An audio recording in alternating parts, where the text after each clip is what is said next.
You're live. Okay, Daryl, we're ready for you. You ready? Whenever you're ready. All right, I got your board packets for the budget workshop. We're going to start on page 3. And we'll go over this together so that hopefully you'll understand how the budget came together. Is that my truck? You might tell me what page 3 looks like, because mine are not, I don't think they're numbered. If they are, I probably got them out of order. I think it's, On the first section? I think it's, let me see. I think on the computer, that's page 3. Okay, I got you. Does it show up on there as page 3? I got it. I had to read it that way. There you And we're live, guys, video-wise, we're live. Thank you. All right, Daryl. All right. There we go. So that's what we're looking at right now. So total revenue is about 26 million that we're budgeting. And what we budget for here as board is Fund 199, which is the general fund. Fund 240, which is the child nutrition fund. Fund 599, which is the interest seeking fund on our debt. And then we have 2 other funds that actually get combined into 199, which are 181 and 182. Those are athletic funds. 182 is our playoff fund.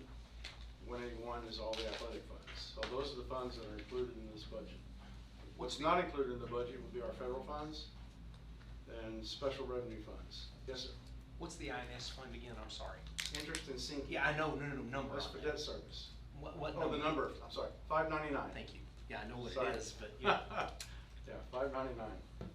So this is a very simple overview here on page 3, showing you that our revenues are projected at just under 26 million, and expenses are projected at a little under 26 million, and it shows a net income of 113,207, which below is 100% attributable to the INS fund.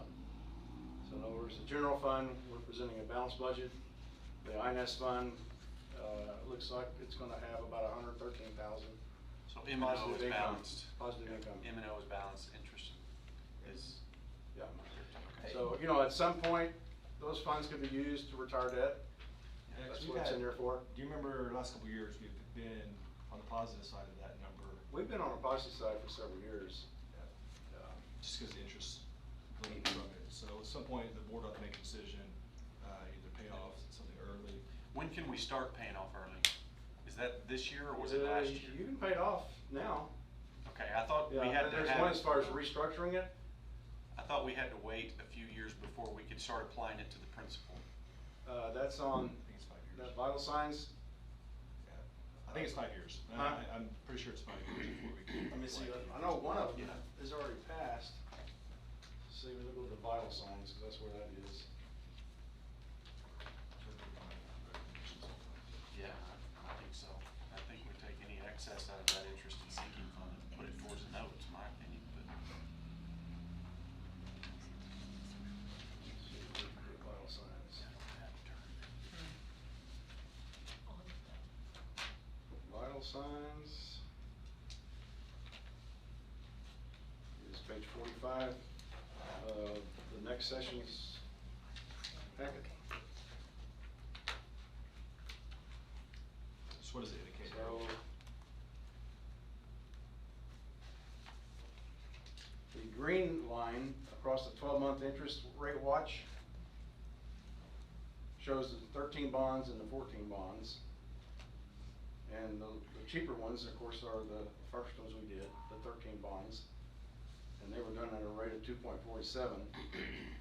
And So that was done. that date has already expired. It's February of this year. So we can start paying. We can whatever. start. Okay, Yeah. okay.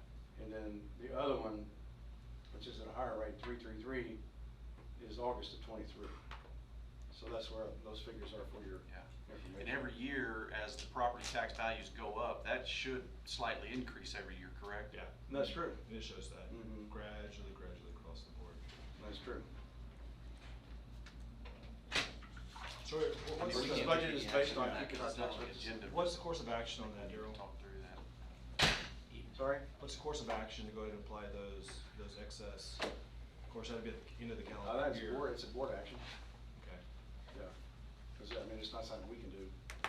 You'd have to do it as a board. We can do it like a resolution. Yeah. Just continuously apply it to. Do we know how much we ended up with? Is that what this is? Our fund balance, around 500,000 in the INS fund. So. And it Mark- doesn't get below probably 400 or 500 right now, Yeah. at the lowest point.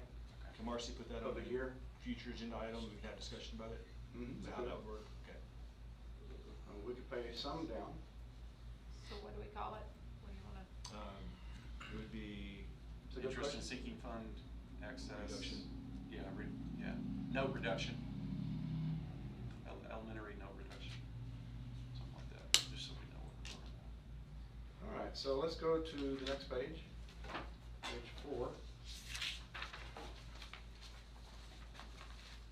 And so the next page will be a summary of the revenues. That equals that nearly 26 million.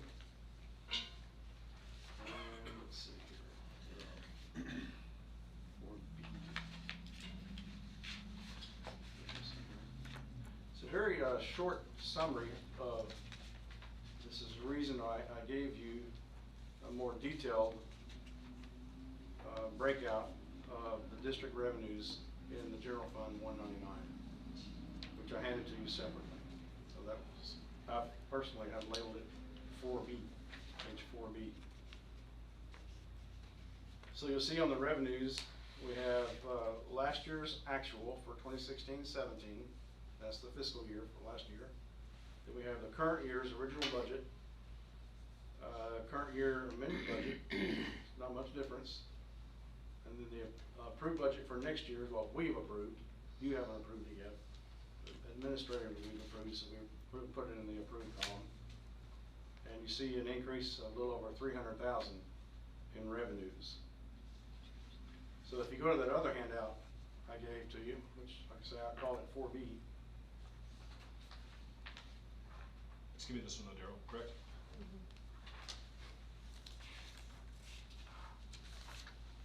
You'll see a complete breakout of the revenues. And on the very far right-hand side, you have a column for the change. So I'll highlight a few of the major changes in the revenues in the general fund. The first couple of lines are the tax levy. And you see there we have about a $300,000 increase in our tax levy. The next major change would be the interest earned. That's on line 06. We're projecting 300,000 for next year. I mean, our fund balance is pretty hefty. The amount that we have invested is pretty hefty, and the interest rates have been going up real nice.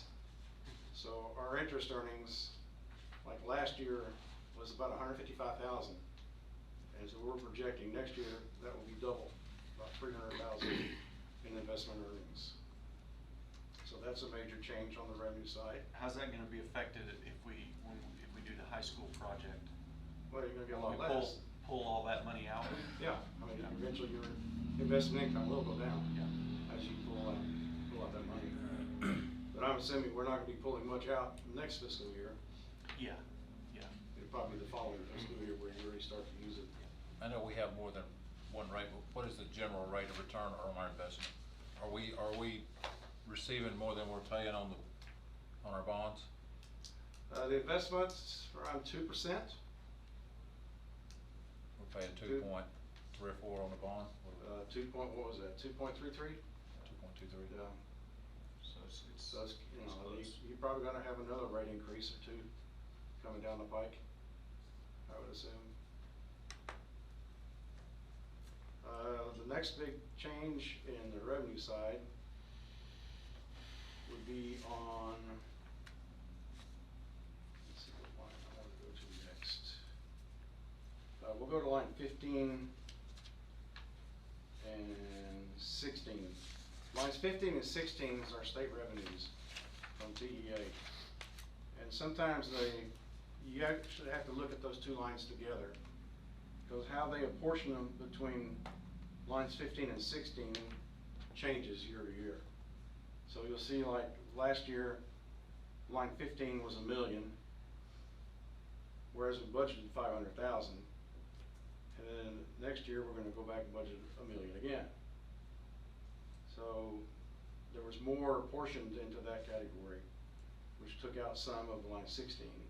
But if you look at overall, it's about a $200,000 cut reduction from what we budgeted last year.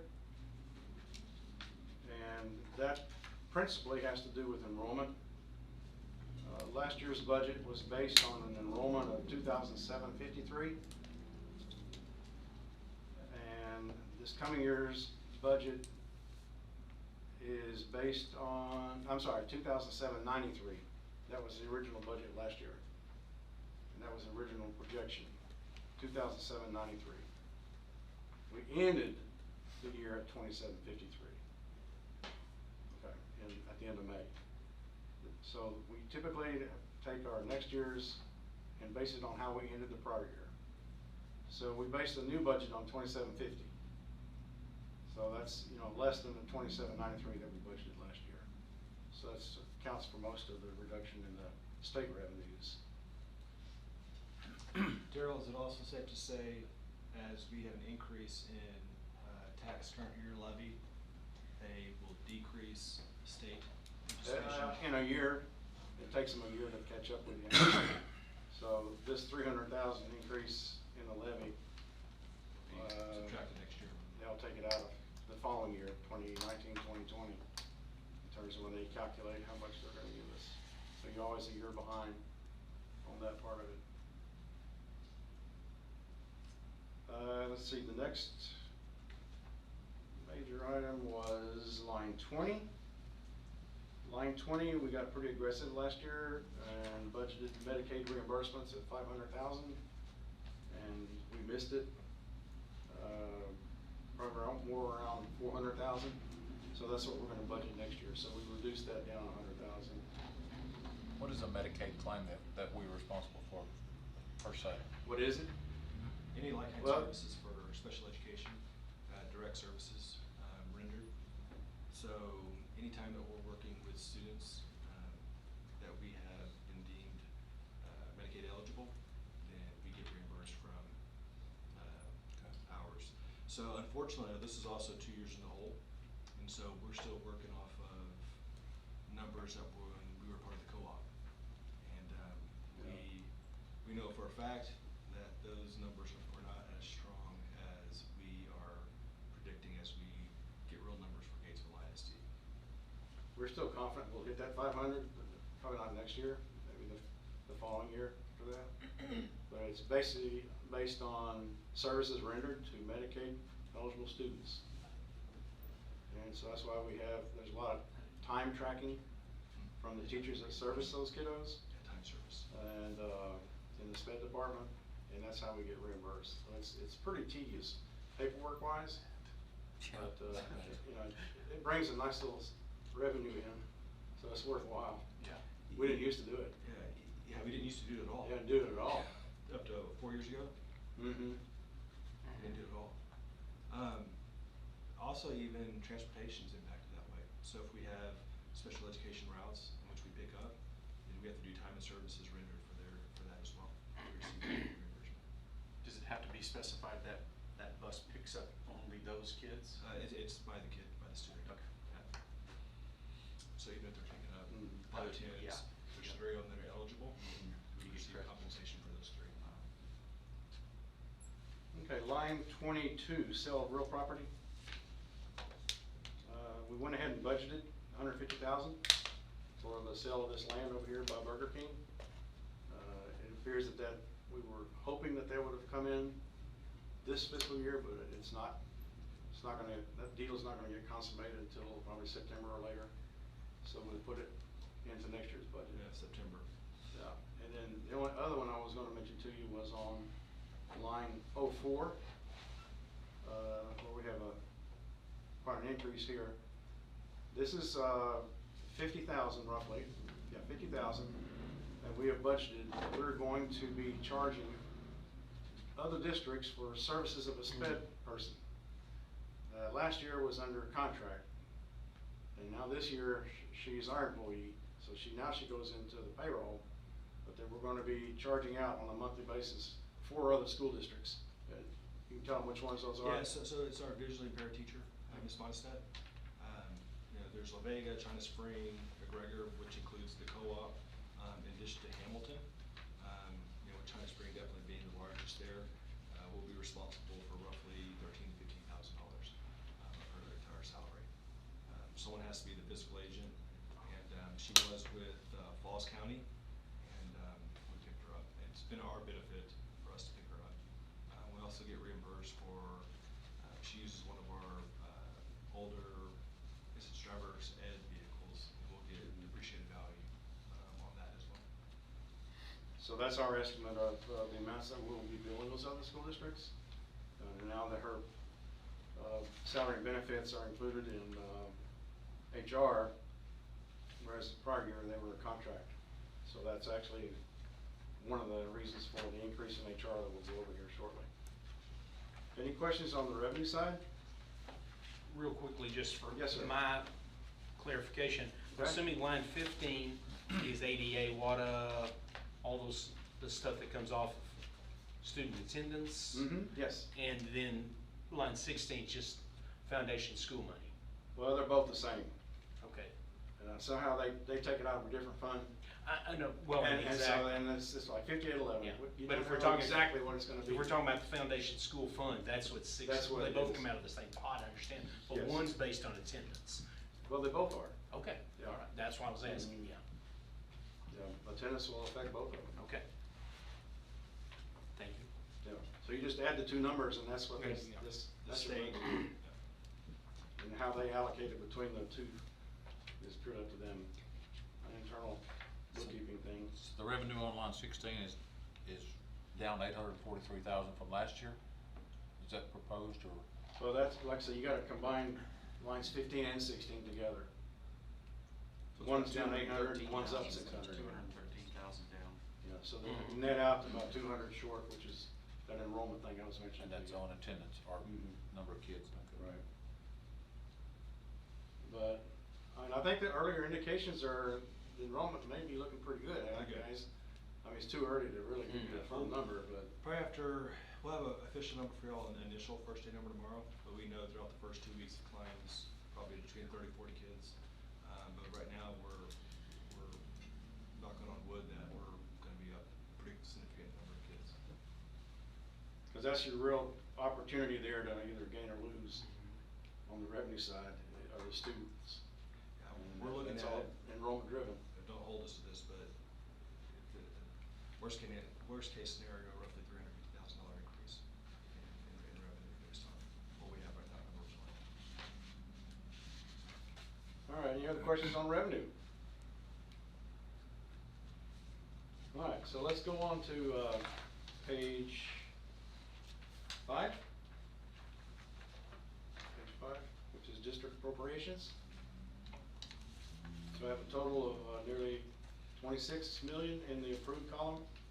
So here, just like on the other worksheet, we give you the prior year's actual number for the fiscal 2016-17. And we give you this current year's original budget, it's amended budget, next year's budget that we're proposing, and then the difference. So the difference is about 240,000 addition. And so here's where you probably wanna go down the lines and to see which ones had significant changes. So HR, of course, is a substantial part of the budget, and its HR is going up 600,000. So what's in that number? What's driving that? Hmm? How much of that is new positions? Well, Yeah. we have about 2.5%, based off the third year of a 3-year staff increase in raises. So that's some of it. Then we have the CTE assistant that we included for this year. What is that now? CTE, assistant. Oh, okay, I got you, yeah, Yep. CT. Criminal justice teacher, and that one should, those should take care of itself in terms of the 58% they generate. Band director, the one life skills teacher, and then the visual impairment teacher, that's included in there, but we get $50,000 of that back, based off contracted services. So you're probably figuring about half of that being raises, and the other half, probably more than half being raises, and the rest of it being these positions that he was going over. For everyone, for just a general rule of thumb, for every 1% increase in raises across the district with all employees, it's $200,000. As we discussed at some point in another meeting, the campuses allocation came forward through a little formula that Eric came up with, and it's to really so it matches better the actual needs of the campus and how much the enrollment is at each campus and how that might change. And so there's the overall lines 2 through 6, the 5 campuses and how much they changed. So the biggest change was a 17,000 increase in intermediates. And those numbers will adjust every year as enrollment adjusts. It's a more accurate way to distribute campus allotments per student. And the high school went down, but you know, we took out some things out of these campus budgets. The high school one was the most impacted. Took out band, because band is now on line 23. We took out Kate, which is now on line 24. That's probably the 2 big ones there, right, Eric? So those would have originally been in the high school budgets and the other budgets as well. All right, so let's go to line 7, SPED. This current fiscal year we're in now, about to finish, is the first year of full operation under our own SPED department, when we split from the co-op over McGregor last summer. So we kind of budgeted on the high side, not literally knowing you know, how it was going to turn out. So we'd rather err on the high side last year when we were preparing the budget. And so now we see that we're not going to need quite that much. And so that's one of the reasons for the reduction of 130,000 in that budget, in the SPED budget. Line 8 has to do with state allotments. And this is pretty much entirely the Kate. You have to spend so much, depending on your enrollment, in different, what they call PIC codes. And one of them is Kate, Career and Technology. You have others like ESL, Gifted and Talented, Special Education.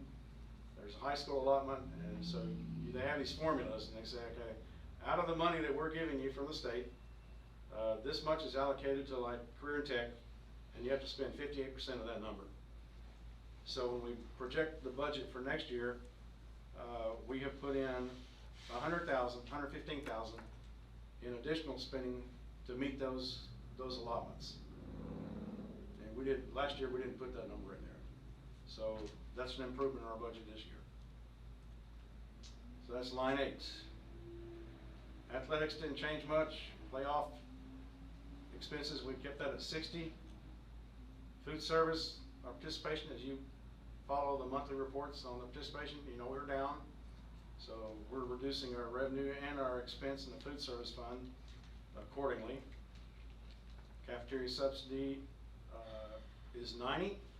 Last year it was 80, but we didn't budget a cafeteria subsidy last year, so it shows up as a positive number, like a growth number, but it's really not.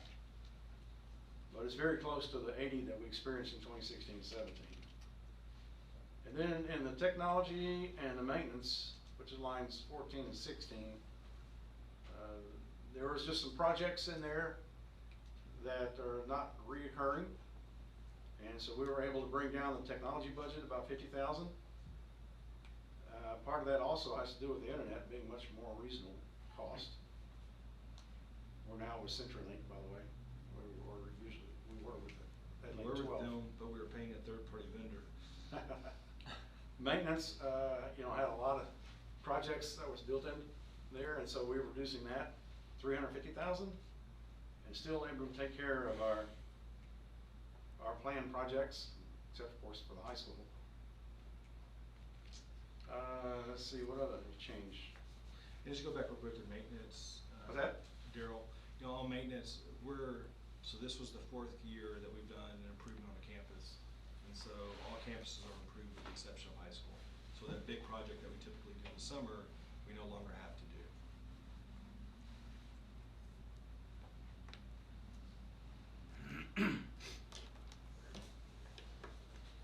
So as you look at those numbers, any questions? Yes, sir. David? Number 4, intermediate. What was the reason for it going up so much? So we went to per kid allocation. So our classes range from 180 to 240, right? So if you had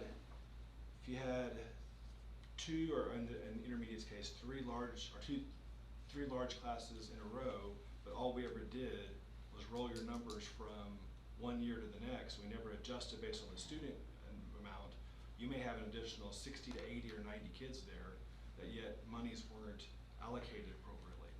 So we had gotten into a habit of just rolling that budget over versus truly looking at what's the size of that campus based on the needs. So as campuses, like for example, high school, you're gonna watch over the next 2 to 3 years. High school is gonna be up around 875 and 890, close to 900 kids in a matter of 2 years. And it'll stay that way for 2 additional years. So their numbers is gonna increase as other campuses decrease. So it's solely based off of per pupil. Same thing with all of those subcategories. So Gatesville is a much easier, fair way to do it. And it made economical sense to say, okay, versus just rolling your number every year and not really accounting for growth or loss. Now we're counting for growth of students or loss of students based on class from class. That makes sense. Yeah. So what is the effect on 7, special education? That was quite a drop on that. And you may have covered it, I wasn't paying attention, but it's 43% less. Yeah, last year was our first year, David, Uh-huh. and we didn't know going into it what we were truly gonna Okay. spend. We had a pretty good idea from the co-op, but we still were very conservative on that number. Gotcha. And we feel this is it's more accurate of what they utilized this past year. So this is more savings that we get to realize Somewhere by else. taking it Yeah. over. Oh, yeah. Instead of doing Yeah. co-op. Yeah. Almost double, so it looks like we're Yeah. saving. Mhm. And of course, we're able to allocate, a good bit of this expense sped to Fed funds. There's Fed Fund 224, which is a pretty good sized fund. So some of it got shifted over to 224. Yeah, Derek, can you talk real quick about how really none of this that you see from a revenue or an expenditure covers those type of funds? Can you talk about that real quick? Covers the SPED funds? Or covers title funds and Title funds? Just 2 big funds that are not included in the budget, which is Fund 211, which is Title I Part A. And that Which goes deals to more lower with- campuses. It deals with your Free and reduced socioeconomics, lunch. that type Yes. of thing. That's probably, that's in the $500,000 range. Yep. And then the other one is 224, which is a special education, federally funded program. Those monies used to go to the co-op. And they used those monies in addition to the money that we gave them. The 600,000 to we operate spent. That's crazy, Spend that's a part. lot of money, I'm just thinking, That's that's a lot of money. There's what's about our, $500,000 in that one. I was gonna say, what's our percentage, just, off the top of your head, of, free and reduced lunch? I mean, what- 50.1%, which is probably under.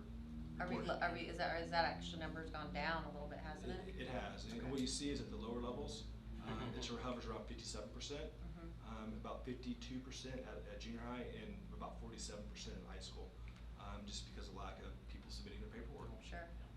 which is Hard. unfortunate. Hard to get Mhm. those older kids to bring it back. is, It is, Yeah. it is.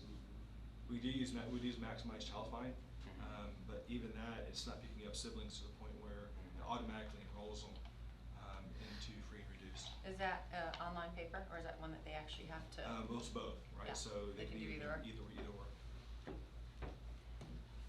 Good question. Anything else on this page? Cafeteria subsidy, Yes. just a brief explanation. Cafeteria subsidy is the loss, Yeah, that's anticipated loss. what I thought, okay. Yeah. So if you look across on line 13, last year the loss was 80,000. Right.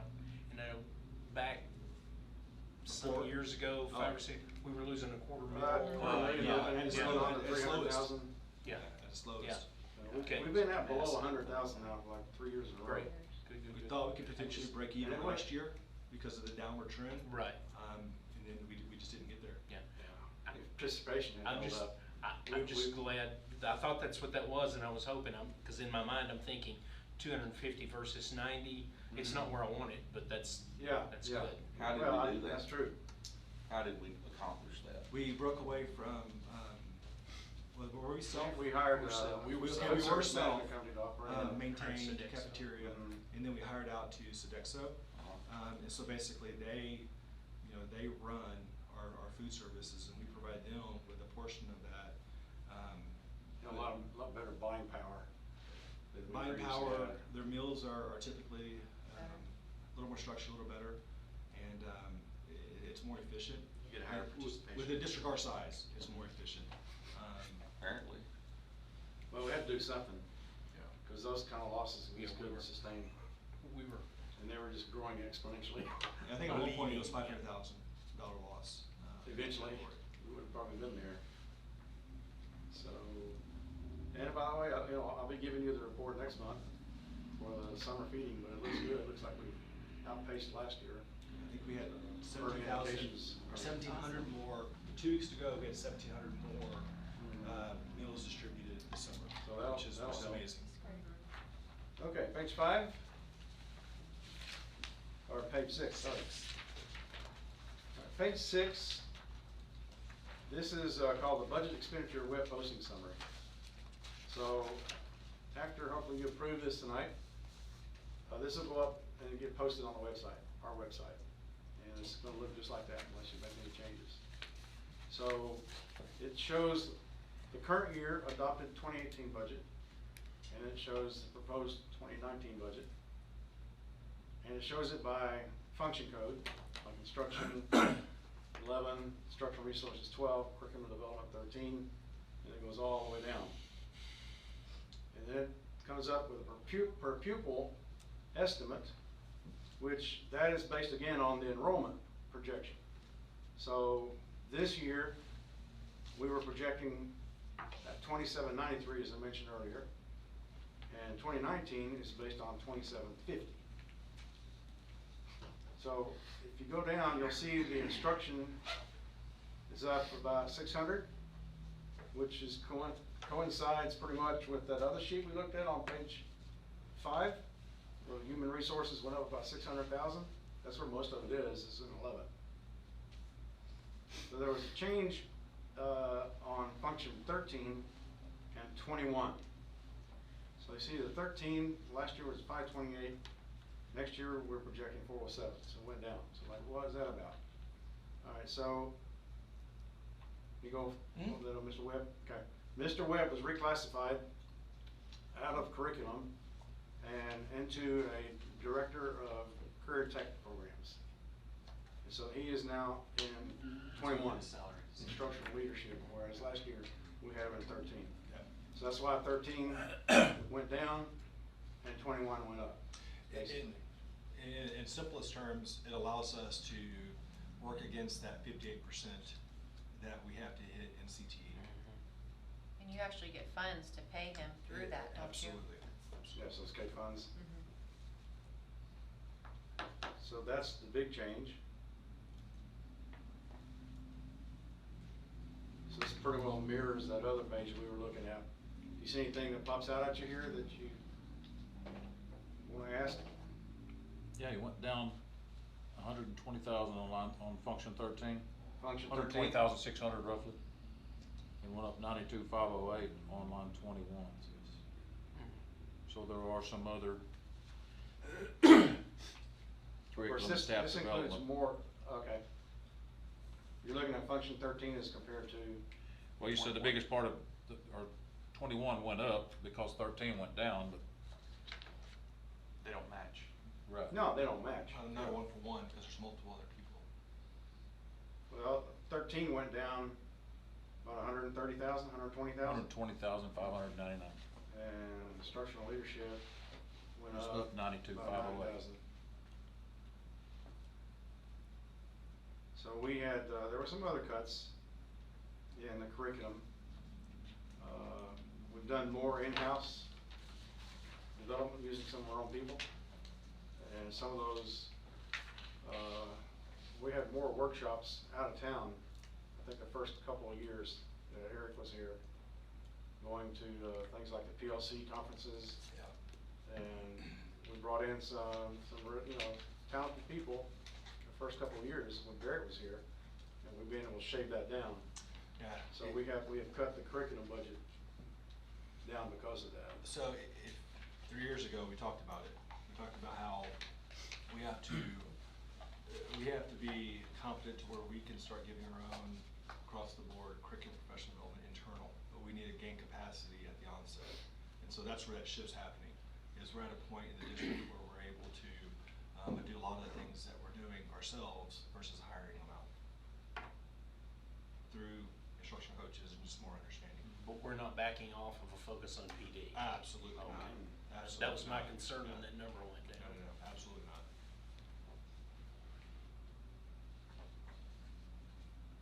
Co-curricular, most of that's athletics. We are adding a sport, wrestling. If y'all are interested. That'll be interesting. Eric still has to decide whether it's gonna be girls or boys or both. It's actually, from a Title IX perspective, it is both. It is both. It is both. Has to be. Title It has to be. That ought to increase participation. That's not a story, Kate, that's not a story. You wanna clarify that offer for both or against? That's No, what no, it is. well, yeah, actually, I've seen it in a school, David, to where we We don't had want the one boys to female, get whooped. and she was able to wrestle on practice-wise against boys, and she held her own, and she was a 4-time state champion, and nobody wanted to touch her. She could whip any boy there was, yeah. Who's the sponsor? Who's gonna be the sponsor for that? Andy Gomez, Okay. one of our social studies teachers, and also helps with tennis. And is trained in wrestling? Yeah, actually is, and he's, I think, personally buying a mat himself. He wants to donate that to the school to get it started, so. Was he kinda doing that on a Yeah, volunteer basis? he was, just kind of training last Yeah. year. So, I'm guessing that's UIL approved Mhm. wrestling? Yeah. So we have a lot of things UIL approved now. Okay, does all of our local schools, like, the Waco people, Oh, yeah. everybody doing it? Absolutely. Evan? It's a pretty popular sport. Yeah. It is a very popular Yeah. sport. Yeah. It is a very popular, not as much as it is up north naturally, but it is a popular sport. It's great for, What's next, tie-dye? there's a correlation between football, you can see a lot of They already football have that. players in wrestling, There's already especially the that. linemen, Yeah, working that's on what body it and leverage. When's the season for that? Or was that a fall During same sport? season as Winter sport? powerlifting. Winter Yep. sport. So spring. Late summer, late winter, spring. Okay, starting on page 7, through the rest of the pages, through 15. These reports come out of our Texas Management Software Program. So this kind of gives you, and over here I have how we constructed it using Excel worksheets. And all those numbers go into the Texas. And then here's how it looks. And so here's how your financial report's gonna look. On a monthly basis, they're gonna be based on these numbers here. So page 7 kind of gives you a quick overview. The first column is revenues, the second column is appropriations, and the far right column is the difference between the two. And you have those funds that I mentioned to you that we're budgeting, 181, 182, 199, 240, and 599. So you can see at a glance how each one of those funds, how we're projecting the revenues, the appropriations, and then the difference. So obviously, 181 and 182, those being athletics, although 182 does have a lot of playoff stuff that comes out of the Cape, and that's been growing, just like our welding team going to nationals.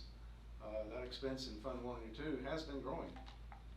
So it takes about $300,000 subsidized from the general fund to put back into 181 and 182 to balance them out. So that's kind of the bottom line on what those costs operate. And the food service includes the subsidy, the $90,000 subsidy. So with the subsidy, it shows a break even. And then here's that $113,000 to the good in $599. I can't remember which board member asked. 7. I can't remember which board member asked about the free breakfast. Maybe was it you, John? No. Someone No, I sent inquired. you something Oh, it was else. you, David. Mhm. And, you know, there are districts that are above a certain percentile in total district-wide, free and reduced, and they at that point can get and receive full, I think the 100%. threshold is 75%. Yeah. For everybody. For everybody, Qualifies. and then it's free across the board. We're not- There are some we're not gonna stipulations do with that, but, yeah, I wish we could do it. I mean, I wish we could roll. And we I see got it as- questions on it. That's why for Yeah. I got questions. I would love to be able to do it, you know, we're just not at that threshold. Cause what you see there is people actually roll in breakfast into first period. And, everybody would receive a lunch or a breakfast that way, and then traditional lunch. But no, we don't meet that threshold. Okay, so the next, series of pages will show you a breakout by fund and the function code, like 36, 51, 52, and the object codes. 6100 object codes are HR, then you got 62 contract services, 63 are supplies, 64 is other expense, and so forth.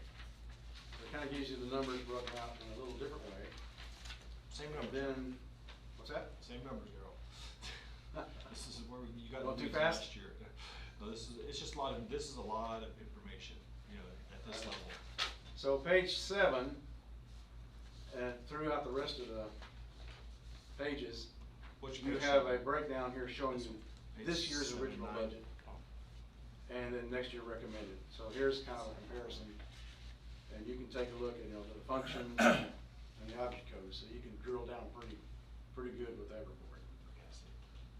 So it's basically, you know, the same information that's already been provided, it just drill down and shows it to you in a little different format.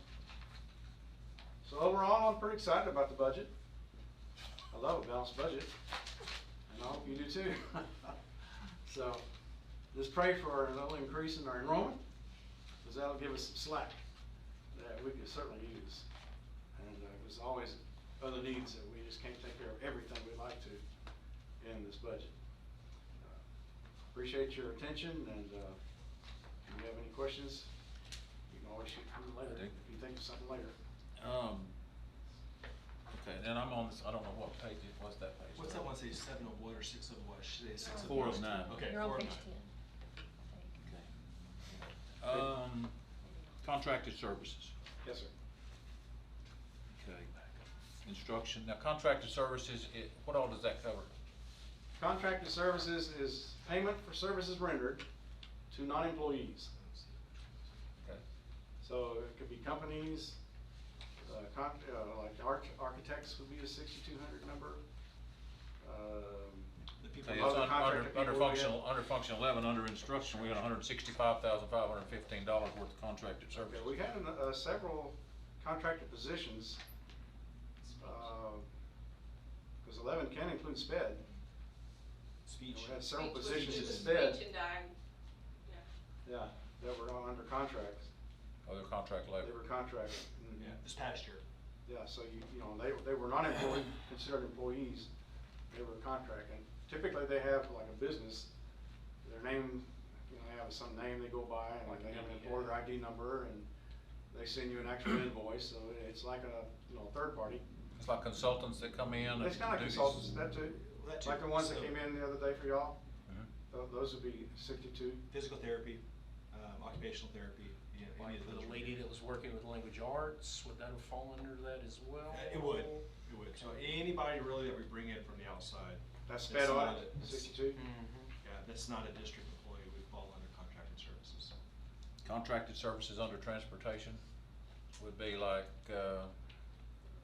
That's labor, probably labor. $35,000 worth. That's probably, probably that, The bus. bus. That's probably the Yeah, bus. repair on that bus. Repair or something we do, we Yeah. fall into that, We finally, repair. It's Oh, that this bus that week. was in the, The bus is still in there. Okay. went under the drive-through. Yeah. The bus still in we repair. did outlaw that, Mhm. by the way. I can't get by with that, man. Y'all won't You let see me work District in my hours. administration, Well, I $122,000 didn't worth wanna of touch contract it. services. Do we I have wasn't set up to administrators do that are it. contracted? Y'all don't let employees? me keep one that long. Where at? I mean, I need to represent Function y'all there and 41, go. contract go far. services. I know. 41. It's crazy. Yeah, something's not right. Something's not right. Would that be the volleyball? Who do what? Whose job was that, Darryl? I don't know, Daryl. Whose job would that be to go find out? Probably audit. Is that Toby's? That's, Toby, who reports to, Scott Harper. Hey Daryl, real quick, on 6200 contract services under 41, 122,000, what all does that entail? Yeah, a big chunk of that is going to be, two big chunks. One big chunk is to Region 12, for all their contracted service they do for us. It's over The 100,000. cost of the management software. And the other chunk is the ones that we pay to that company that does our processing for the Medicaid payments. They charge 8% of the gross. And so I think we had put maybe 40,000 in the budget for that. So those are the two big ones in the function 41, 6,200 numbers. So it's not a person, per se coming in, it's Region 12 as an entity. Our contract with Region 12 is about 100,000 total, and it all doesn't get distributed to function 41.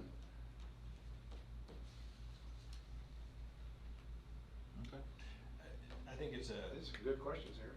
yeah, it is actually. I think it's a good time also just to, we're on the third year. This is the third year coming up of the raises.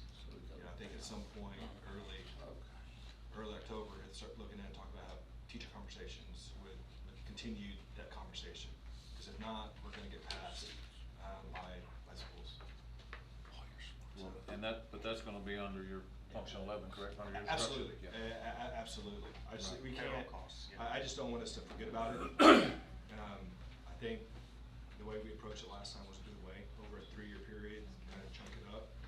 But I think my recommendation moving forward, as we start talking about teacher function 11 raises, those need to, we can't just let them go. We have to continue having that conversation. And always have to compliment and thank everyone who's had a part in building this budget. We literally start this in February of each year, and this is how long it takes to put this whole thing together. And it requires a lot of people's help from the campus levels to all the different departments. Pretty much everybody has a part in building the budget. Thanks for presenting it to us. You're welcome. Glad to do that.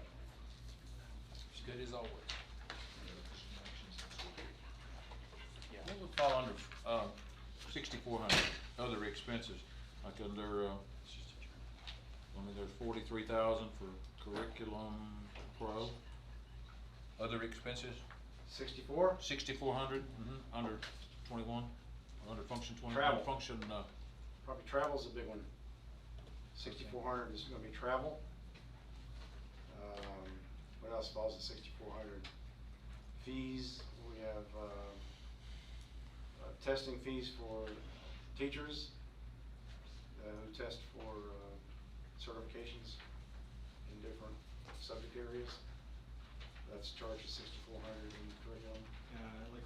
Maintenance and plant management, 102,000 under other expenses, under 6,400. district administration is 71,395, And 6,400? 6,400. That's just stuff that doesn't land anywhere else? For lack of a better way to put it. Well, yeah, you're gonna have. That's primitive, but. I think a lot of that's gonna be your, tax assessors. Me what? Tax assessors? Pretty sure that's what that is. Okay. We look Just at, curious.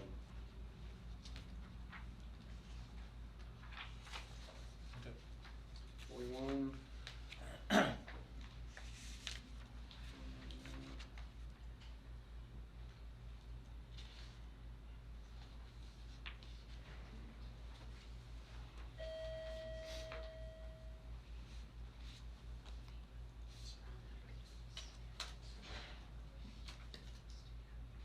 Of course, that includes, 41 is gonna include the whole admin and the board. So you're in there too. So like your travel as a board would be coded to 6,400, 41. And then anything else, you know, that this office does is gonna be in the function 41. I can get a, you know, clean breakout for you if you want that. I don't know, I'm just curious, I didn't, 6,400 doesn't tell me anything. I'm just curious as what. Daryl, can you provide them with like you do our budget? I think it's great to have. You give us a kind of a budget overview workbook where it breaks out what 6,400 looks like. What is 6,100? What are the Right. what are the That'd be great. function codes? That'd be Because good. I still use it. You know, when I'm looking at object On codes, that little object code book? codes, and yeah, it's the same worksheet that you've given us and you give everybody. We'll have a copy of that for you. I'll get you all a copy. Yeah, because that'll Because we distribute that make all things a lot easier district-wide. for you. Because it helps them know what do you put in these codes, and we have it listed, so that would be very good for you to answer your question. Yeah. In fact, I've seen it, I think China Spring actually has it laminated at each board member's spot as they are having a board meeting. Because it's difficult. It's difficult to understand. in the office. 6,400, even the things that are approved for the high school, like junior, senior, the grant that y'all gave, and the one for the graduation, all that got charged at 6,400 in Fund 41, Function 41. It's kind of a conglomeration of a lot of things. Contracted services to the county. 155,000, it's on page, it's the page that's up there. Is that on which On function? 6,200, on, function 99. Yeah, that's the county appraiser. Okay, Yeah. sorry. All right, he does not in 41. Assumed as much. That is the county appraiser. About 150,000. Yeah, 155, yes, sir. Thank you. And that's going to 6,200 number. You're right. Good? So the next meeting on this to actually approve the budget will be when, Daryl? Yes.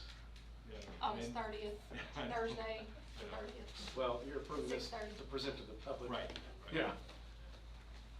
There's no action to do. So is this what you want to put through as the proposed budget?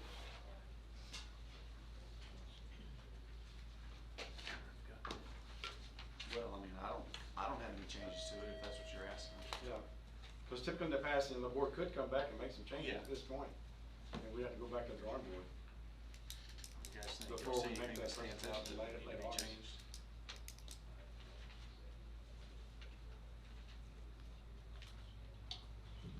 I have a couple of questions on, back to this page. Okay? Our total proposed budget increase is $149,900. Our function 11 went up $599,000. Where did the rest of that, I mean, how do you pick and choose where you take the money to cover that from? Because if we're only going up 150,000, there's, you know, $440,000 right there that had to come from somewhere else. Of course, on those spreadsheets that we went over, the Excel spreadsheets, I allocated it to all the different departments. And then it gets coded to those function codes. Okay. And then when you get this sheet, like the function 11, this is gonna be everything got coded to function 11. Right. This is gonna be HR, it's gonna be supplies, contract labor, you know, the whole thing. So the biggest increase in here actually was in function 11. Right. But that encompasses how many employees? Function 11, there's Yeah. 200, so, Over plus 200 teachers, plus all the Teachers, aides. Right.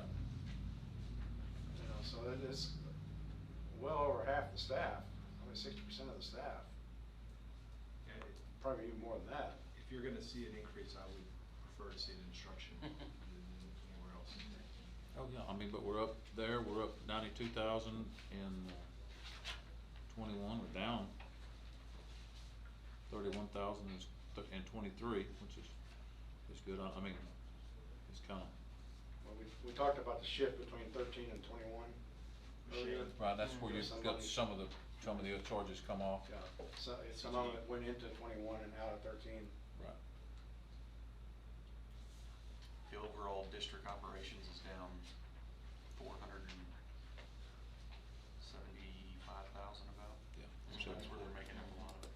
$274,930. You know, there still only becomes, here's the piece of pie. And at the end of the day, you have one piece of pie. And as you have a 3% increase in HR, then you have to cut it from somewhere. So it has to be chiseled away. And that's just give and take with various directors and other people, like any developing any other budget. Yep. Good Daryl's trying to sneak away. He took those 2 left steps. Where's that door? I hear Any him other coming in. questions? Thank y'all. Thank you, Daryl. Okay, well, you guys can continue to study it. Yeah. And if you have questions, just shoot emails, whatever you need answered. Okay. All right. It's 6:29. Let's adjourn. Y'all need a little break? Wouldn't hurt. Well, we're gonna have a 1-minute break anyway. So we can't start until 6:30. That's pretty good timing, Mercy. Yes, perfect. That's perfect timing.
believe, of the approaching.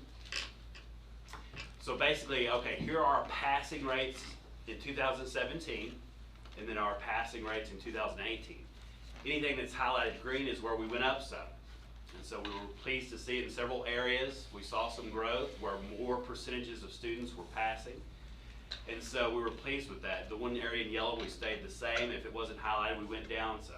And so, again, we'll focus on the areas that didn't go up especially. And of course, we always like to see even greater gains than what we saw in the green, but we were pleased with those areas that went up some. So that's for the passing. Now the next slide is for the masters, the students that really achieved well, and we also track that every year. And again, you can see in green, there are the areas where it ticked up some. And so we had quite a few areas where the students in that advanced area really improved. There's a couple areas that stayed the same, they're in yellow, and if it wasn't highlighted, it may have went down some. So again, we'll target the areas that maybe didn't improve like we wanted to, and kind of go from there. So the next slide is going to show you what was our overall district letter grade. So remember, now we're getting an A through an F. And so A is exemplary, B is recognized, C is acceptable, D is in need of improvement, and F is unacceptable. And you guys have probably already heard we're a B. So we were pleased with that, but we'd also love to be an A. And so our teachers and principals are competitive folks. They want our students to do well and have the best possible score, so we're going to work towards that A. We'll dig into it just a little bit, not to go into too much depth, but just to let you know there's 3 big domains that they look at, the state's looking at. The first one is student achievement. So basically, in a nutshell, how did you do on the STAR test? Especially for elementary and middle school. Now when you get up to high school, they take into account a couple of other things. They look at your graduation rates, and they also look at, are our students being prepared for college, career, and military. And so they look at those things like, how many students enlisted in the military, how many took the TSI and did well on it. So overall, GISD again had a B in that domain, and all the campuses met standard. So you either met standard or you're in need of improvement. So everybody met standard. The second domain is looking at progress. And there's a couple of subsets of that, but under progress, they're looking at academic growth. So if your 3rd grader last year, just put up an example there, was approaching in reading, but then in 4th grade the next year they were a solid met, your district gets a point, because that's showing that that student is getting better. They're improving in that area. B is talking about relative performance. They look at campuses and districts similar to Gatesville as far as our breakdown of low SES. How did we compare to all those districts and schools? So again, GISD, we had a C on that, and all campuses met standard. Now the last domain is closing the gaps. And this is the one that looks at all the different subpopulations. They're making sure that no one falls through the cracks. So they're looking at race, ethnicity, special education students. Now they're even looking at, are these students that are continuously enrolled, or are these students that bounce around from school to school to school? And so they want those types of students to be monitored because they're more at risk. English language learners, maybe a student whose first language is Spanish, and also lastly, economically disadvantaged. So all those different groups, they want to make sure that they're improving. So again, overall, we had a C for the district. Intermediate, junior high, high school met standard, but elementary did not. They were labeled as improvement required. So of all those different facets of the report card, we have one area that the state said you need to improve upon. Now here in a minute, we'll go to the next slide. But there is a caveat to that in the fact that we're at a little bit of a disadvantage of how our grades break down. Because elementary only has the 3rd grade, they didn't get some additional points for students that improved going from 3rd to 4th because it's at a different physical campus. Well, that's kind of a disservice to the district that they don't allow that. Why they don't, I don't know. But we're going to appeal it. Every time they announce these ratings, right along with it, the state would say, now if you want to appeal it, here's the process. And so we're going to appeal that and see if we can't plead with the state that you need to look at a different situation for unique campuses that maybe only have 1 STAR tested grade, that hey, look, let's see how did they improve from 3rd to 4th. That may help us get some more points. So again, and I'll expand just a little bit deeper there. They received 11 points on that specific domain. It had then you have to put it into a scale score calculator that transfers it over. But even if they would have gotten up to 24 points, they would have still been below. So almost a perfect score it would have taken at that specific one for all subgroups to meet standard in order to even hit minimal, because there isn't a second tier of instruction. And we don't think it's prudent to start rearranging which grades or which schools just based on a STAR test. You know, we're not gonna make some drastic change. We want the state to take into consideration what the layout is of different local districts. Another good thing is there's a list called the PEG list, which is not a good list to be on. The PEG list is for districts that have had passing rates less than 50% over 2 out of the past 3 years. So we weren't on any PEG list. It's like the naughty list. We weren't on that. We also had 2 other good things. We got distinctions. That's like a kind of a silver star for you in the areas of high school science and 5th grade science. So we're very pleased with that too, to get a couple of distinctions in those areas. And so again, kind of a short, sweet overall summary of what we got on the report card and the actual STAR scores. Now there's going to be a little bit of work involved as far as really central office doing some additional paperwork. We'll have to do some things to make sure that we're really monitoring the elementary for those different subgroups. And so we don't want to add a lot of different tasks and burdens on the teachers, but at the same time we want to try to help them be cognizant of all these different types of students. We've got to make sure everyone's successful, and so we'll help them through that. You know, I also want to point out that in 7 years now, they've actually either changed the target or the accountability system in 7 years. So it has never been consistent from 1 year to the next for 17 years in a row. So from a district perspective, you know, we really, we take this serious. We take accountability serious. But we're also going to continue to focus on high academic standards, because if we do that, then the test will take care of itself, and we're not sitting there pounding the test down a teacher's throat. But to have 7 years in a row of a different assessment system, different scale scores, with this being by far the most stringent that we've ever had, you know, it's something we're still learning. They didn't release the final metrics until a few days before the test was actually out. So we were trying to calculate a couple days before, and We're still scrambling to try to understand all the different facets of it, but again, you know, we were pleased that we got the B. We were pleased that overall, all the campuses met the standard. But again, that one area is going to require a little bit of extra hoops, but we need to be cognizant of that area too. So again, like Mr. Penrod was stating, we want to reiterate, we don't want to lead with a hammer, we lead with a flashlight. So in other words, we don't want to beat this over the head of teachers. We're proud of them, proud of the students. And so we'll just continue to get better and try to do the best we can. Do y'all have any questions about it? I do. 2014, we had improvement required, and that's a sound the horn, raise the flag, we gotta do something. Why is it different now? The overall, I believe in 2014 was the entire campus was considered requirement improvement. Intermediate campus. yes. So this is one subset of, now the elementary. Well, it was one section, it was student progress is the only one that was below. Did it trigger though But it was, the metrics were very, very different. The way you approached it were completely different Yeah. back then. Yeah, I see that graph you have. That was, I don't want to go into all that, but they changed the way, which is something I'm going to ask you about in a minute. They changed the way they rate your overall. The standard was just different the way they go about it back then than it is now. Yeah. It goes back to 7 years in a row. It's been different every single Now, the year. Well, I understand commissioner, that, but we're still being compared to, this compares us to what? Which To section? their, to the TEA. Yes, yes. Depends on what domain, because some domains it compares you to a sliding relative score based on your economically That was- disadvantaged and how well you did in domain 2B. okay, and like on a star performance, what is a 42? I mean, 42 out of what? Is that on a 1 to 100 scale? Is it? That's the part that is, you have to use 2 opened web pages in order to figure this out. So they give you what they call raw score, and then you have to take it over here to a conversion and type it in, and it actually does the conversion, then tells you what letter you were.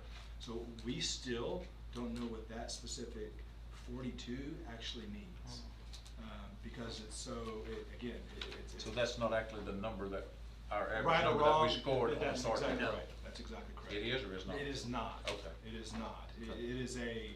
It's a 50-page document that tells you the metrics behind The that one specific right next domain. door to it, it says scaled score, and so that means like our 42, and it says it's scaled score 71. Does that mean we're, That's is that what the they're 1 to saying, 100? they're going at A, B, C, D, or F. That's where the conversion came Yeah. from. Okay. You were talking about ever moving target. Now, from what I've heard, the commissioner has sworn this is year 1 of 5. He's going to leave it locked in place. Are we We've interpreting heard that the for same 7 years, way? though. I understand, We've heard phase but in that's for the 7 message. years. I assume. But that's you the know. message I've gotten It's a message we've heard. repeatedly Repeatedly for 7 years. and- under different commissioners. Under different commissioners, but until we hear different, we're gonna think this is the system until they change us again probably in April, right before the test. You gave us the numbers on approaches and you gave us the numbers on masters. Could we get the numbers on meets? I can. Okay, if you don't mind, just Yeah, that's shoot easy. at me.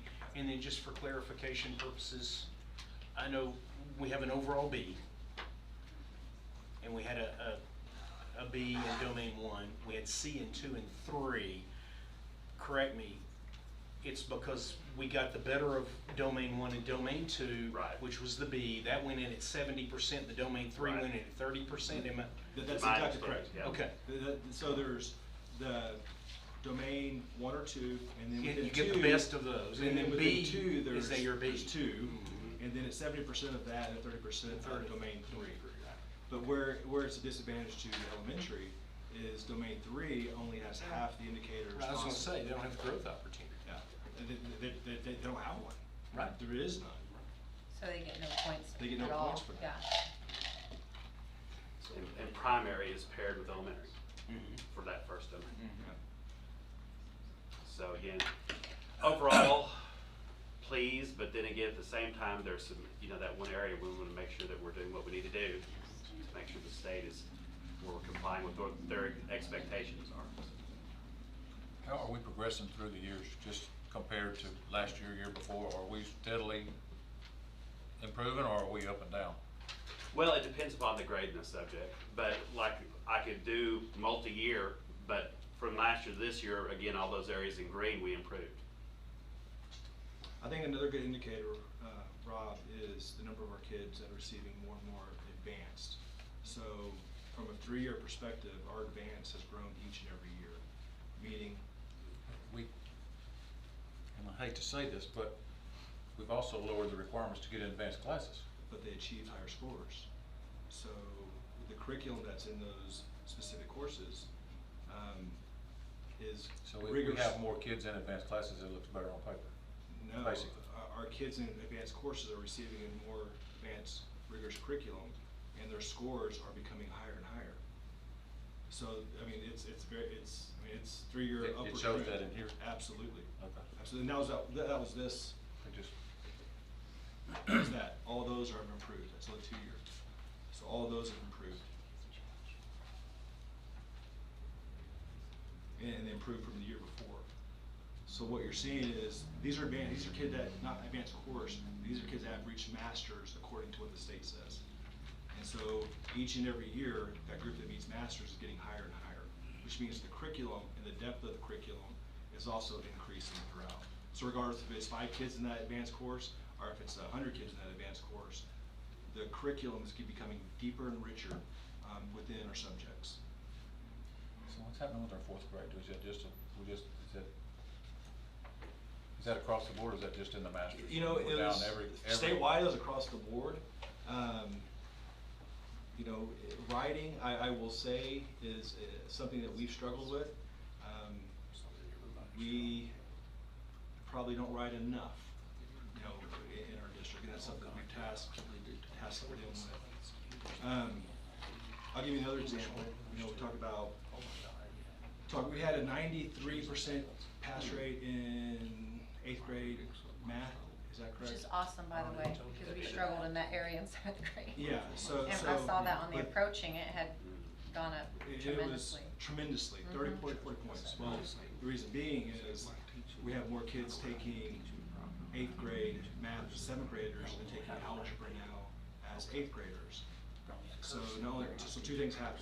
Our results are much, much higher in those schools because you have a good group of kids that are receiving a rigorous curriculum. The second part is you look at the growth that kid made, automatically that kid is making 2 years worth of growth because they're mastering. We didn't have one person fail the algebra score.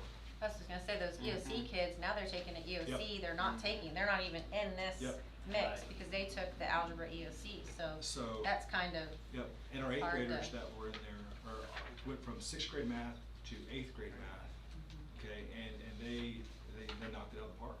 They knocked it out of the park. So our math teachers, including Ms. Belt that was in there, was knocking the socks off of it, not because we lowered the standards, but because the level of curriculum was increased dramatically in there. So if you look at our growth across the district, we look at student growth, right? So how a kid grows from 1 year to the next. If you look at that, those subjects specifically that we're improving that curriculum, those kids are growing 2 levels off the top because 100% of them passed 8th grade math and 100% of them passed algebra 1.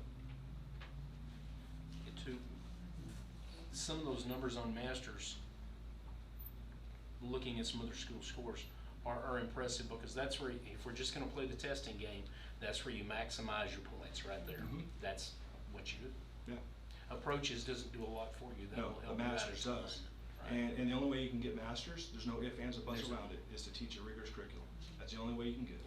but even on the masters, those kids that are taking algebra 1 aren't incorporated in there. No, Those right, algebra 1 exactly. kids were We're in taking it, right. 8th grade math, then those numbers wouldn't be Would- 17 and no, 12, they no. would be off the Off the charts. Screaming, chart. yeah. Mhm. Oh, sure. And that's been the way So for there is a years. method to the Yeah. madness. One of our most rigorous courses is probably biology 1 at high school. Extremely tough 100%. Yeah, I was course. blown away by that. And you can see where you've gone through such a difficult course all year, at the end of the year, the STAR test is a joke. You know, they make outstanding scores.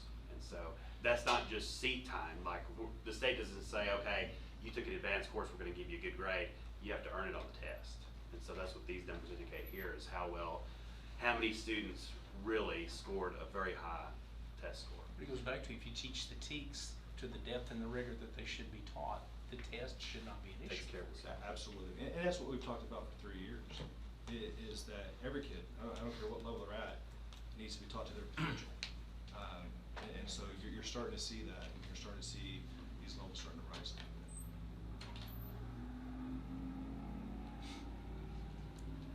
Any other questions? Thank you. Good job, Bob. Thank you. High school renovation. Just a quick update. Let me get that chart in there. Chart. So I'll give you a quick little update on the renovations. Maybe Masonic here in a minute can give us a better update on the renovations. We have gone through a partnership with WRA, and really they've given us 2 very rough renderings of what the structure could be. And basically the gist of it is ensuring the safety through connecting the technology building down one long corridor. As soon as we get a finalized survey, you'll start seeing some expedited renderings and drawings of them coming in and working with, at some point, a contractor to be named later, and start coming up with some more concrete plans with very specific sizes and details. But really the next step is selecting a construction manager at risk, and that way they can work collaboratively together along with the school district towards a functional budget. And we had 3 members of the board along with 4 or 5 other people, and we interviewed 2 different CM at risk, and I guess we can go to next business. Any questions there on the I've sent y'all the initial 2 renovations. They've come back with the 3rd that kind of merged the 2, but they forgot a couple of hallways and stuff, so I really didn't even want to bring those. Oh, we need hallways? We need hallways. Yeah, you did need 1 hallway. This was missing an entire hallway, so, but again, they're just rough right now. Okay, well, that brings us to the next item. Approval to enter into contract negotiations with Masonic Construction for the construction manager at risk. Well, this is, You're the presenter on that too, so go ahead. well, can I turn it over to one of y'all. You wanna talk about it, Rob or David? I'd rather hear from you. You're here for me? Tough crowd tonight. So Mine, it's a I no. would be so Well, brief you and short, didn't it say no, wouldn't be- Joe. So You maybe- didn't ask me. So we, we did interview. We had seven different ones actually turn in their bid, and we, through a rubric and grading, we brought 2 in for interviews last week. Was it last week? Early last week, and really talked to both of them for roughly an hour and a half. Felt very comfortable with Masonic. A couple of the reasons that I think it was pretty unanimous as we walked. It was unanimous as we walked away. Was the locality, the locale to Gatesville ISD, and coming and working with someone that's local out of Waco, that has several contractors that are local, and has the availability to get a bunch of different bids on specific subs, makes this very, very attractive for us. Also have done a lot of research, and colleagues of mine have been very, very positive about their interactions with Masonic. So, I've had the opportunity to meet all 4 of the individuals in here and talk with them at length. Besides Joe. Joe doesn't talk a whole lot, but Joe's the reason. But Joe's the reason they got the job. He just needs to build a Yeah. building. That's right. That's right. So I would love to recommend enter into contract negotiations with Masonic Contracting for CMI risk. I'd like to also open it up to the ones that were also on the committee. I was second, they put on a great presentation. We were very fortunate, in my opinion. We were in a win-win situation. Both the guys did great, both companies did great, local guys, and I think that played a big part of it. We like to do business close to home if we can. If it's 6 in one, half a dozen in the other, then, let's use the guys close to home. If we have a problem, y'all aren't 2 or 3 hours away, you're right there. Communication, I think, was an issue across the street, and time, and Subs. so. Yeah, I think That that was was my take another, from the whole deal. that was another big thing, was just the amount of bids that they get on the different, like from the electrician and things like that. They had a lot more subs bidding, than the other company that came, which anytime you get more, it's better. So that was a big plus, plus local, it was the same thing that they didn't take the low bid on the trusses. They didn't take. I wasn't gonna go there. Can I tell a story? Go ahead. So some of the other board members are probably going, well, where there's a story there. So we're going through the presentation, and they're identifying how many subs they get to bid. And it's actually very impressive, because anytime you get 4, 5, 6 sub bids, even the architects were blown away with the volume of subs that you're able to bid. Well, one of them happened to be wooden trusses. And so it was up there, and I caught it, and it had Nolte trusses as one of the subs, but they were not awarded that They were actual. a low bid, but they were not selected. Yeah. He was missing some scope or something. Did you go back and look at it? Is that what it was? Man, you didn't vote on this. It was hilarious. I don't think it was hilarious for you. You're trying to switch the slide as quick as you could. I think this #1 rule of speaking to a crowd is know your audience. But anyway, it kind of solidified the deal, to be honest. It just shows how transparent. Yes. That's what you want to say. So it was kind of funny. But David, can you say anything? I checked them out with 3 different people I know, and you got 2 out of 3. One being, and I think this is a good sign. The one that I guess didn't have the most positive thing to say was a contractor, and I think that's because y'all were pushing, making them do their job. And that's what I like. You're not supposed to be buddies with the contractor, you're supposed to make him do his job. But the 2 others were customers that loved what y'all did. Your performance, your work, your being there and taking care of business. Between Ed and Eddie, just know you're A gonna. good boss isn't always your buddy. So that's my recommendation. Any questions from you guys? Yeah, do we have a motion? I'll make a motion to hire them. Okay, second? I second it. Or one of y'all want to second it? I'll- Go ahead. Go get it. I'm gonna vote. Any other discussion? I want to say this, y'all got some big shoes to fill now, because, you know, these people have spoken highly of them. So, Okay, all in favor, raise your hand. Any opposed? All right, thank you, guys. Congratulations. I do have one question. Do y'all run on an EMR like I work at a construction company? What is y'all's EMR? Which has to do with your accident I rates? think that going into this year, we're .87 going into for 2018. Anything Great. below 1 Thank is. Okay. I was just gonna nod my head regardless. I do have one more thing. It's Joe, right? Yes, sir. You said something finally.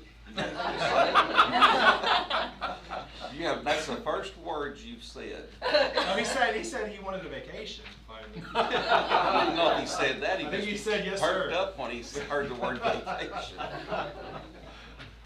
So they've guaranteed, Mr. Stone, and I'm looking forward to it. It's gonna be exciting. It's gonna be a heck of a project. You know, there's a lot of work to do, and at least it's spread out long enough, and that we can work through it slowly and diligently and ensure that we have school not being interrupted and kids that are safe. You know, and that's our main goal. Thank y'all. Thank you. See, at least y'all didn't have to drive from Dallas. Work closer. Thank you, guys. Thank y'all again. Appreciate you coming. Look forward to seeing you around. Absolutely. Thank you. Looking forward to working. Thank you. Appreciate it. Thank you very much. Appreciate it. So, Eddie, hey, Eddie. WRA will get to y'all. We'll start Okay. the conversation. We'll start hounding them tomorrow. Hounding them tomorrow. Bye. That's gonna be good. I'm excited. 18 and 19 application for staff development minutes waiver. Yeah, this one's interesting. They came up with every year TA has a variety of waivers that you can apply for. This one just popped up, and the gist of it is, I think you see on the next page. There's kind of the overview on page 103 right there. But the gist is that we have 2 professional development days that can be added towards our total instructional minutes of 75,600. It doesn't change our calendar whatsoever. It just allows us to add those minutes to the bottom line of that 75,600. So why TA did this, I don't know. But if they allow the waiver, then it's going to be something that we'll take advantage of. It doesn't change anything on our instructional calendar. It doesn't change anything on our professional development calendar. It just allows us to add those 880 minutes to the school day, or to the finals bottom line 75,600. So it'd be my recommendation to complete the waiver for the 18-19 application staff development minute waiver. One more time, what it allows us to do? So we have to have 75,600 minutes instructionally for the year. What this does is allows us to take 2 professional development days and count those days that we're actually doing In professional those development minutes. in those minutes. Okay. Doesn't change anything. Doesn't change when kids are coming in, what we're doing with teachers during instruction or professional development. They just allocate those 2 days that you can actually get some additional minutes.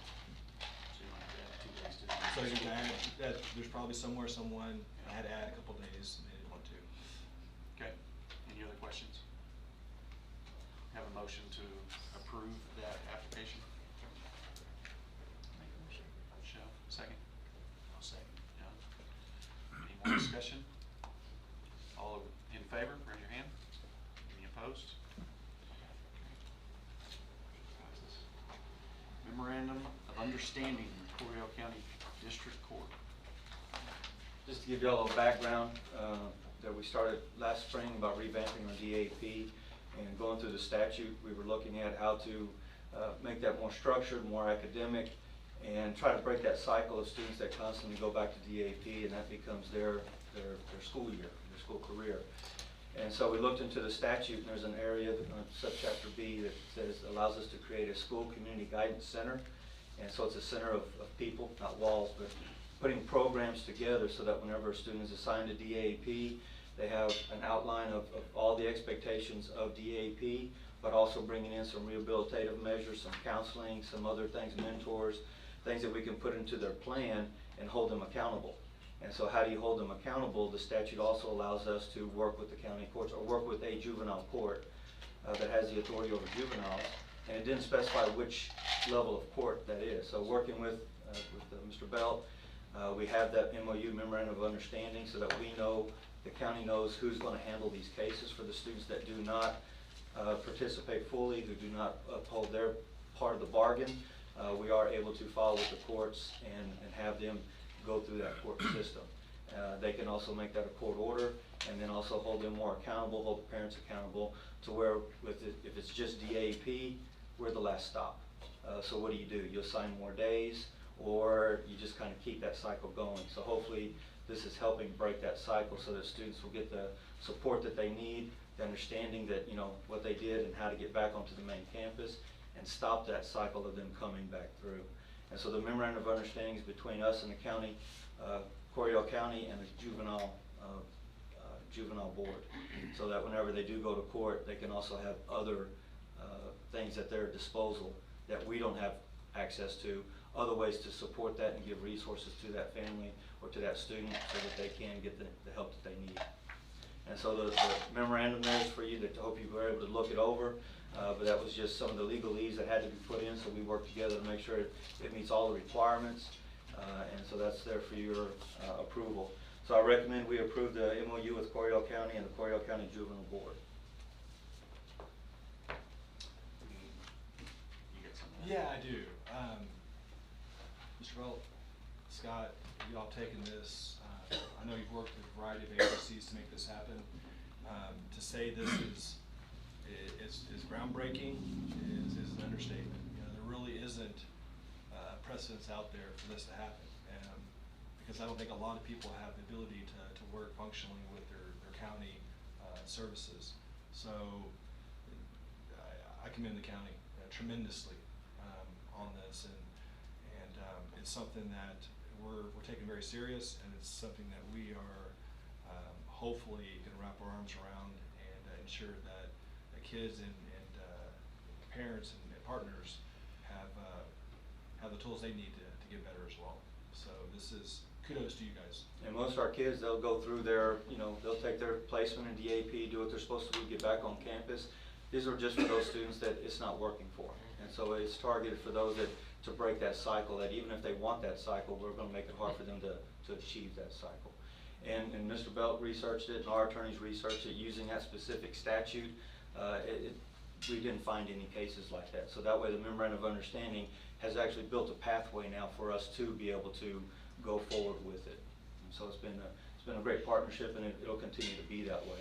And it's not just with you know, Mr. Belt, but all the county services, our MHMR, which is now Central County Services, Starry Counseling. The statute allows us to have partnerships with a lot of different resources, where before, you know, we would just say, well, here's a brochure, you know, it's on you to go and seek this out. Now they're partners with us, so that we can, you know, get that participation. Because there was a disconnect, and I think that disconnect has been bridged, and I'm looking forward to this. And again, it's not for every kid, but we did have kids that would start off in AEP as a 7th and 8th grader, and may never get out, and that's not what we're hoping to obtain in GISD.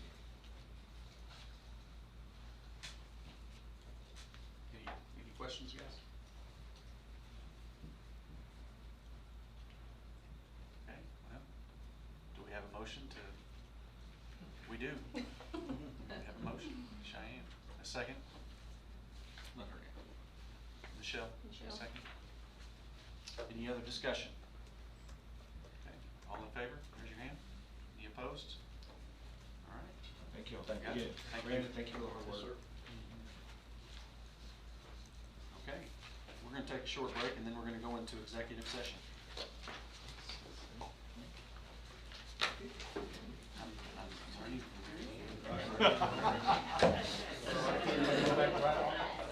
Hey, principal's down here. Go home. Everybody else go out. You're good. Yeah. Well, you go.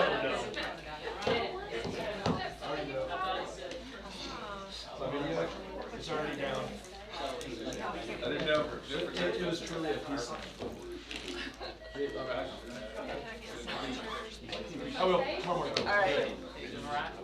I did. I did. I said. Oh, I Dennis, asked this is her, bad I gave her campaign. some, I wanted to send It you is truly pictures, and I said, peaceful. I can't see it, send me the rest. It's so funny because I started writing all this stuff. No. Like my own opinion about it, and I thought I could take that out. I don't want to- 450. Well, you know, we were okay with that. But you, it was a blessing. We appreciate it. I'm glad. Really appreciate it. We'll see you All later. right, see you later. How are you? Yes, London, fifth grade today. Yes. I know. And then Gracie.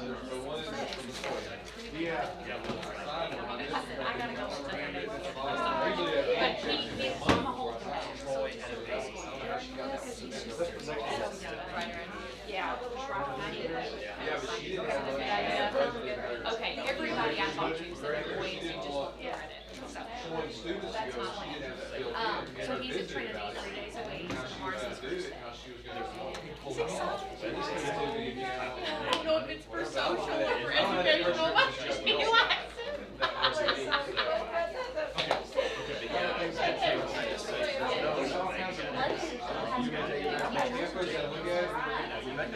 That's all that's on the keys or two.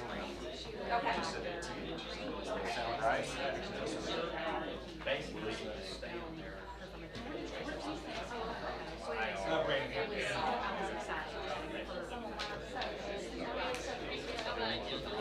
Michelle, did you see that little key thing? Can you fill that out and turn it in I will. tonight?